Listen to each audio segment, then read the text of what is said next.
Lydia Miljan is standing by in Windsor, Ontario. Let's bring her into the conversation here with her read on this breaking news here. Lydia, what do you think? Well, geez, another day, another scandal. This is pretty devastating, I think, for the country and for the Prime Minister. I mean, he handpicked Julie Payette to represent Canada, to be the head of state, and she's had to resign after the scathing report. So, no, it does not look good on him or his leadership choices. What does it mean for her now? A woman with a long career, as we know, as an astronaut, and she ran the Science Center in Montreal. And as our previous guest, Scott Reed, was saying, certainly on paper, Lydia, she seemed like a perfect choice.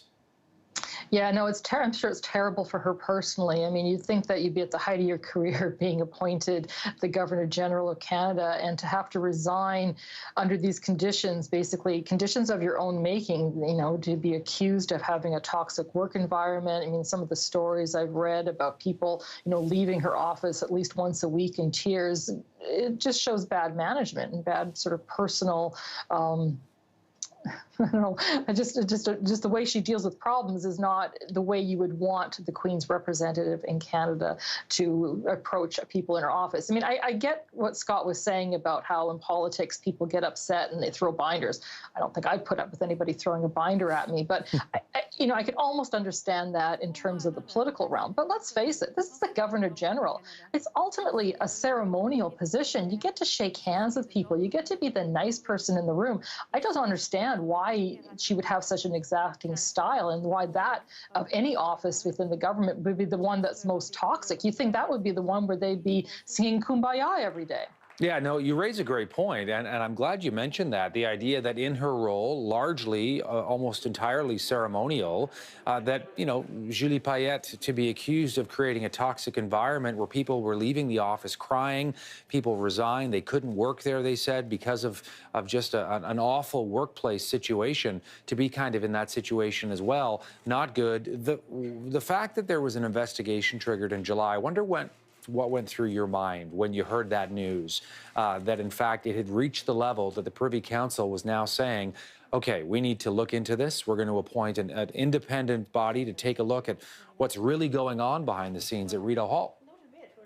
Well, I think it stemmed from the fact that there were concerns, not when maybe not necessarily when she was first appointed, but soon after, that things weren't going very well. I mean, there were reports even within her first year that there were a lot of growing pains, that they referred to it as. And so the July investigation didn't come as a surprise. And in some respects, a lot of us were wondering if if the Prime Minister was going to ask for her resignation then. I think in some respects, we got distracted with the We Charity scandal, and they kind of got conflated together. So this just had to come out eventually. It was hoped, I think the government hoped that, with the full investigation that, sometimes people complain and they're disgruntled employees and maybe there isn't merit to their complaints.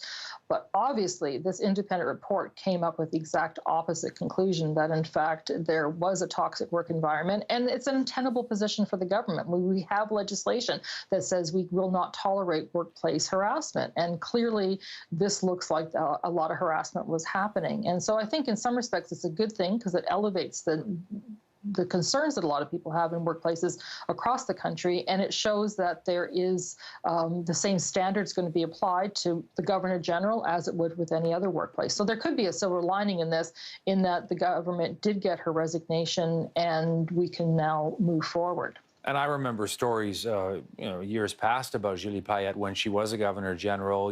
There was some criticism that, she wasn't working as hard as a Governor General was supposed to work. I mean, whatever that meant. That to one side, for Justin Trudeau and for the Liberals, I mean, are there legitimate questions now about the vetting process, how they could have missed what perhaps is a track record, or certainly there were previous issues with other workplaces that she worked in? I think about the role she played in Montreal at the Science Center there.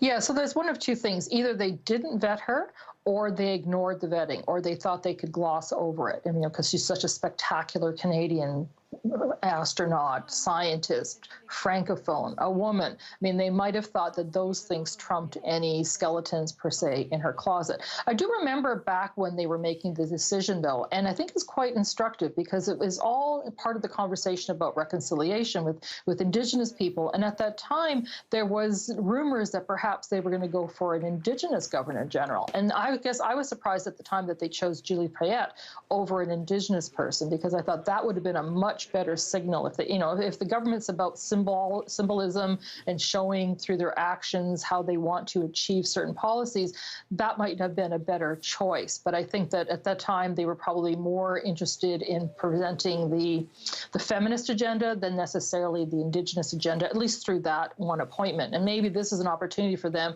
to reaffirm their Indigenous chops to move that agenda forward. Constitutionally, what does it mean as you involve, Buckingham Palace, the Queen's representative? We're showing images right now of Julie Payette with the Queen. It really doesn't do much. The Queen's still the Queen. She's still actually the Queen of Canada. Julie Payette was her representative in Canada, as are all the lieutenant governors or the representatives in the provinces. Changing the Governor General is something that happens routinely. I mean, every so number of years we have a change in the Governor General, so this will just be a little pause before that. I mean, obviously the government's going to have to get a new Governor General, especially if, as most of us suspect, they'll want to trigger a spring election. They can't do it unless one of two things has to happen. Either has to be a vote of non-confidence that they don't succeed in, or they go to the Governor General to ask for a dissolution of Parliament. So you need a Governor General in place in order for the government to have an election. Lots going on. Can I also ask you, as Scott Reed a moment ago was mentioning, whether you think that might create a situation with her resignation, people starting to wonder whether we need a Governor General at all, Lydia? Well, that's always the debate we have. I think that there's the anti-monarchists and the monarchists, and we can have them battle it out. It's an important part of our Westminster tradition. We are a Commonwealth country. We would have to change a bunch of things to not have the Governor General. I personally like that separation between the head of government and the head of state. I think it does allow there to be a non-political person who represents Canada on the world stage in that friendly way, where in theory, it's supposed to be a good gig. You get to shake hands. You get to kiss babies, you get to open stuff, you get to give people awards. It's lovely for that to be somebody other than an elected official. So I personally, I guess, have been in favor of the monarchy and in favor of the traditions that we have, but clearly some others might have differing opinions. So I wouldn't sort of stake the position of the Governor General in Canada on simply this one instance. It's unfortunate that this happened. It's unfortunate that the choices were made, and it's unfortunate that Julie Payette had that work environment, but that doesn't mean that the country itself needs to completely get rid of the office of the Governor General. Lydia Miljan, political commentator in Windsor, Ontario. Thank you, Lydia, for this.